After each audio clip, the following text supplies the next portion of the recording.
আসসালামু আলাইকুম, আমি রিয়ামণি। ইতিমধ্যেই হিরো আলম একটা কথা বলছে যে তার বাবার অসুস্থতায় আমি ছিলাম না। সম্পূর্ণই ভিত্তিহীন কথাটা। তার বাবার অসুস্থতায় আমি কিভাবে ছিলাম না বলেন? তার বাবার অসুস্থতায় আমি বগুড়া ছিলাম। রমজান মাসে আমি বগুড়াতেই ছিলাম।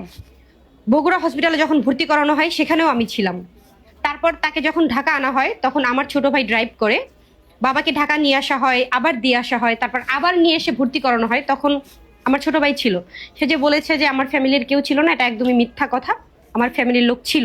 তার বাবা অসুস্থতায় আমি নাচ গান করছি, এটা একদমই ভিত্তিহীন। সে যে ভিডিও স্ক্রিনশট দিয়েছে সেগুলো আগের, এখনকার না সেগুলো। এখন আপনাদের মনে প্রশ্ন উঠতে পারে যে এই বিষয়টা কেন আসলো, সে আমাকে কেন ব্লেম দিচ্ছে। সেটার কারণ তো অবশ্যই আছে, সে কারণটা আমি এখন বলতে চাচ্ছি না পাবলিকলি, কিন্তু বলবো। যখন আমার মনে হবে যে বলতে হবে তখন আমি সকল সাক্ষী প্রমাণ নিয়ে আমি বলবো। সে বলছে যে তার বাবার মৃত্যু হওয়ার পরও আমি তাকে দেখতে যাইনি। তার বাবার মৃত্যু হওয়ার পর যখনই আমি জানতে পারলাম তখনই আমার ছোট ভাই তাকে কল দিয়েছে। সে সরাসরি আমাকে হুমকি দিয়েছে আমার ছোট ভাইয়ের মাধ্যমে।